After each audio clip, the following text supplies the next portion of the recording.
ఇచ్చుడే మనం రేపే పత్రం ఇస్తాం రేపు దయంది మీరు అంత ఓట్లేస్తాక మేము ఎమ్మెల్యే అయింది అదే మేము కొత్త ఇల్లు కట్టుకుంటామని చెప్పి ఆ రోజు ఆశపడి సుమారు 450 ఇళ్లు శాంక్షన్ చేస్తా అని చెప్పి పత్రాల వరకే శాంక్షన్ చేశారు కానీ ఏ ఒక్క ఇల్లు ఇచ్చిన పాపన పోలే.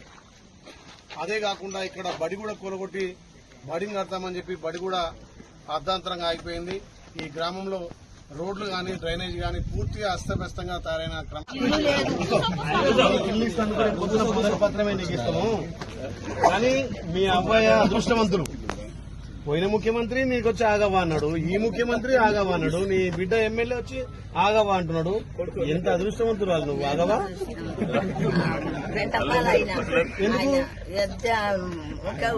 పోయలేదు. ఎందుకు ఏమైంది 2 రొట్టెలు తిన్నా 2 కోడిగుడ్లు తిన్నా.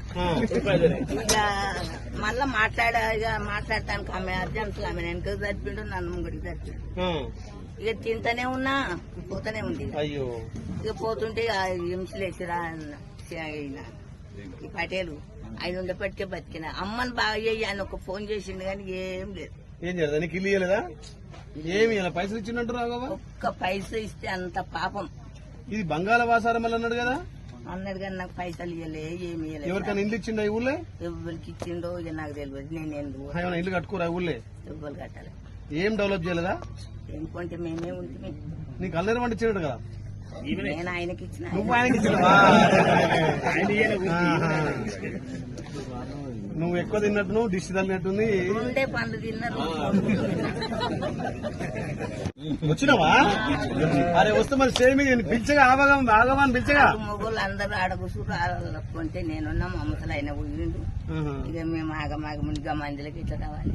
అదే అదే అందుకే ఇప్పుడు ఇండ్లు లేని వాళ్ళకు 250 మందికి రేపు మన ముఖ్యమంత్రి ఆదేశాల ప్రకారం మన మంత్రి పొంగులే శ్రీనివాస్ రెడ్డి గారు వచ్చి ఇల్లు ఇస్తున్నాడు. కట్టుకుంటారా ఇల్లు అయితే అందరూ కట్టుకుంటారా? నీకుందా ఇల్లు? నీకు కట్టుకుంటావా? జాగుంటే ఇంత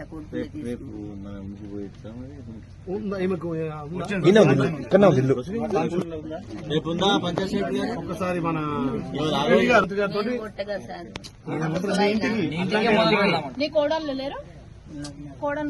కానీ నేను ముసలైన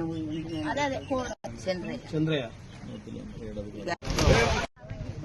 రాష్ట్ర గౌరవ ముఖ్యమంత్రి శ్రీ యనమల రేవంత్ రెడ్డి గారు ఇక్కడ తిరుమలాపురం వచ్చి సుమారు 1200 కోట్లతోటి శంకుస్థాపన చేసిన కార్యక్రమంలో గతంలో ఈ ప్రాంతంలో మాజీ ముఖ్యమంత్రి వర్యులు ఏదైతే ఆయన ఫామ్ హౌస్ నుంచి గుట్టకు 4 లైన్ల రోడ్డు కావాలని చెప్పి ఆ రోడ్డు మార్గంలో ఉన్నటువంటి వాసాల మరిని పూర్తిగా ధ్వంసం చేసి సుమారు 300 ఇండ్లు కూల్చేసి 4 లైన్ల రోడ్డు వేసిన క్రమంలో ఆ రోజు స్వయాన ముఖ్యమంత్రి హోదాలో ఇక్కడ మీటింగ్ పెట్టి అందరికీ భోజనాలు ఏర్పాటు చేసి ఈ వాసాల మరిని పూర్తిగా మార్చేస్తా, బి వాసాల మర్రి చేస్తా అని చెప్పి మాటిచ్చిండు.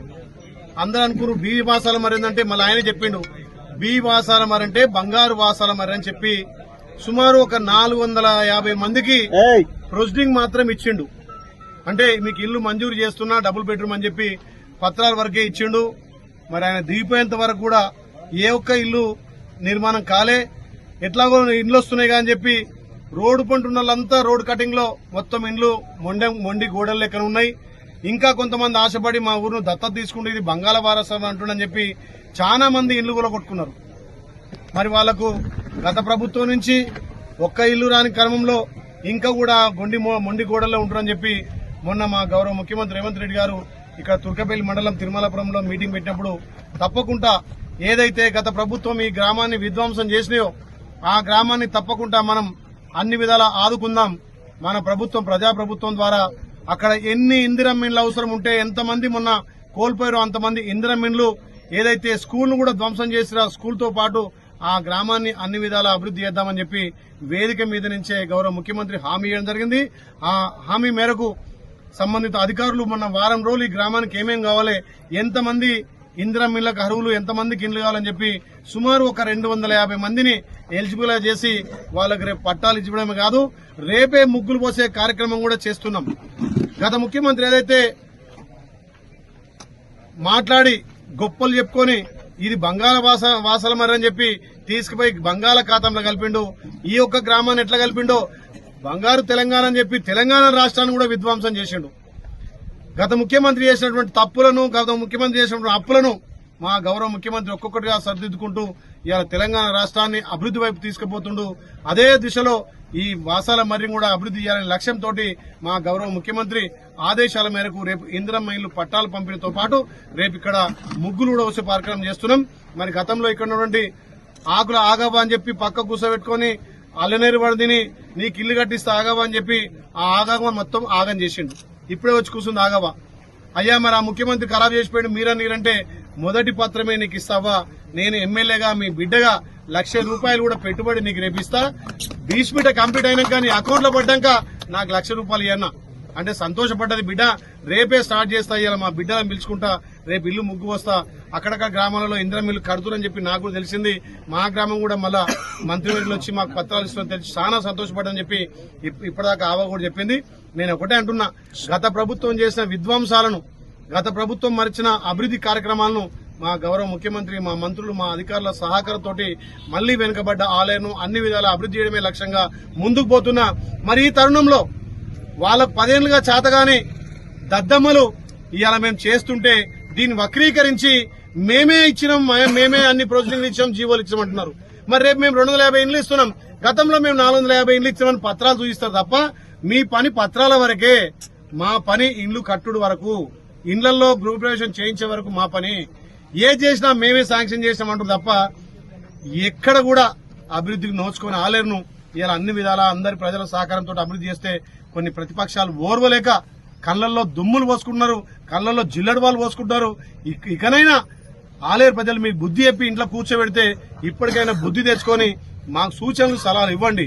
అభివృద్ధిని ఇంకెట్లా తీసుకుపోదాం, ఆలేరుకి ఇంకేం అభివృద్ధి కావాలి, ఆరైపు పోదాం గానీ కళ్లలో దుమ్ము పోసుకొని ఒక బీసీ బిడ్డ 800 కోట్లతో అభివృద్ధి చేస్తే ఓర్వలేక నీచపు రాజకీయాలు చేస్తున్నారు. మీకు ప్రజలే బుద్ధి చెప్పారు, మళ్ళా మీ చేష్టలు చూసి రేపు ప్రజలు మిమ్మల్ని చీకొట్టి గ్రామాల్లో తిరగనివ్వరు. కాబట్టి ఇప్పటికైనా ప్రతిపక్షాలకు చెప్తున్నా, మా ప్రభుత్వానికి సూచనలు సలహాలు ఇవ్వండి. వెనుకబడ్డ ఆలయను అన్ని విధాలా అభివృద్ధి చేసుకుందాము, మీ సూచనలు సలహాతోటి ముందుకు పోతా అని చెప్పి ఏదైతే ఆగమైనటువంటి ఇక్కడ ఉన్నటువంటి ఈ వాసాల మరిని అన్ని విధాలా అభివృద్ధి చేస్తామని చెప్పి మాటిస్తూ రేపు మా గౌరవ మంత్రివర్యులు పొంగులేటి శ్రీనివాసరెడ్డి గారి ఆధ్వర్యంలో 250 మంది పత్రాలతో పాటు ముగ్గులు కూడా పోయించి ఏదైతే వారం 10 రోజుల్లో కంప్లీట్ అయిన వరకు బీస్మిట్ బిల్లు కూడా వాళ్ళ అకౌంట్లు వేసి ఇలా ఇందిరమ్మ ఇండ్ల కళ నెరవేర్చే విధంగా, పేదోటి ఇంట కళ నెరవేర్చే విధంగా ముందుకు పోతున్నాం. దీంతో పాటు అభివృద్ధి కార్యక్రమాలు కూడా ప్రారంభమైనాయి. ఈ 3 ఏళ్లలో బ్రహ్మాండంగా గౌరవ ముఖ్యమంత్రి రేవంత్ రెడ్డి గారి సహకారం, మా మంత్రుల సహకారం, ఇక్కడ అధికారుల సహకారంతో ఆలయను అన్ని విధాలు అభివృద్ధి చేస్తామని చెప్పి మాటిస్తున్నాం.